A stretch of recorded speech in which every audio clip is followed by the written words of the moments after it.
টাকা ধার নিয়ে কুরবানি দেওয়া যাবে কি? বেশ ভালোই তো জিজ্ঞাসা আপনাদের। টাকা ধার নিয়ে কুরবানি করা যাবে, কোনো সমস্যা নেই। কেননা কুরবানি যে বিশাল খরচ এমনটা নয়, সাথে সাথে ঋণ থাকলে কুরবানি করা যাবে না এমনটাও নয়, সাথে সাথে কুরবানি যে ফরজ এ কথা নয়। কুরবানি করা হয় শুধু নেকির জন্য, আল্লাহকে সন্তুষ্ট করার জন্য। আল্লাহ তাআলা বলেন, ওয়ালিকুল্লি উম্মাতিন জাআলনা মানসাকা, আমি প্রত্যেকটা সম্প্রদায়ের জন্য কুরবানির ব্যবস্থা করেছি।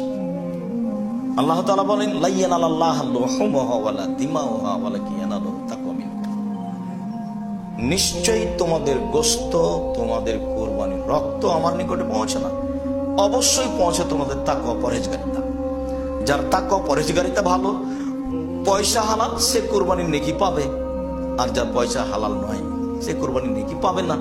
একটা মানুষ আসলেই সচ্ছল, এই মুহূর্তে তার টাকা পয়সা নেই, সে সহজেই পরে দিতে পারবে, তাহলে সে ধার কর্জন নিয়ে এত বড় নেকির কাজ করতে পারে। এত বড় নেকি থেকে বঞ্চিত থাকার চেয়ে ধার কর্জ ঋণ নিয়ে কুরবানি করাই ভালো, যদিও কুরবানি ফরজ নয়।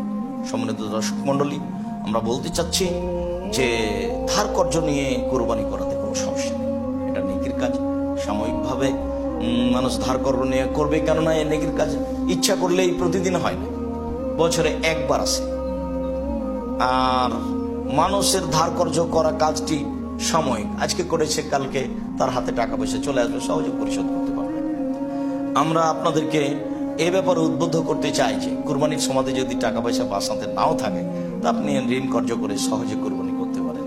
আল্লাহ আপনাদের তৌফিক দান করুক। আল্লাহ। ধার করে কোরবানি দেওয়া যাবে কিনা?